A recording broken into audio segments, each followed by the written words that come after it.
students. Today our topic is human circulatory system. First, let's understand the basic differences between terms transportation and circulation.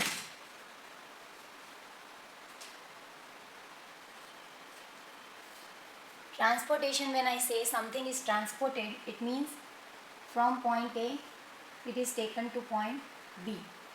When I refer to circulation, it means from point A I have taken something to point B and again to point A.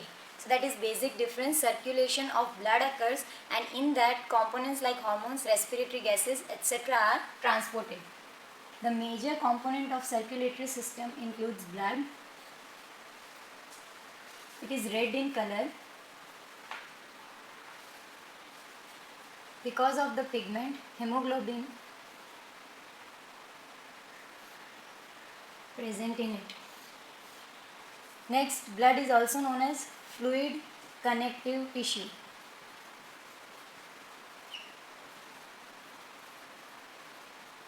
Fluid connective tissue means the matrix portion is more and the cells are suspended in it.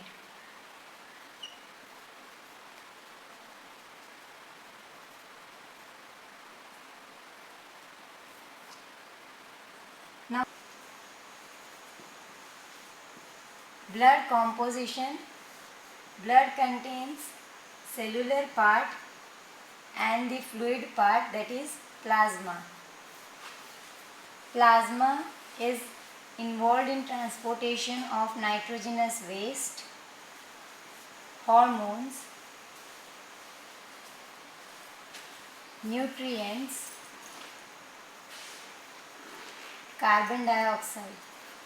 Carbon dioxide is majorly transported in the form of bicarbonate by plasma. The reason is it is highly soluble in water. The cellular part involves red blood corpuscles or erythrocytes,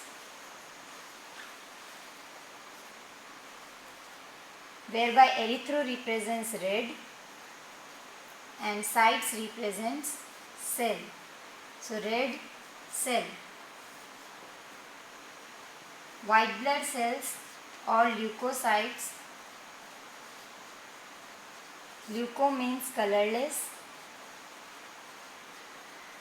Cytes means cell. So leukocytes are colorless cells. We also have cell debris or cell fragments termed as platelets. They are known as thrombocytes.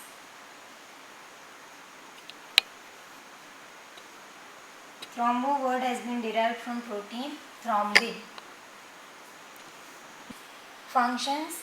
Red blood cell is involved in transportation of oxygen with the help of hemoglobin pigment. Now oxygen has to be transported through red blood cells.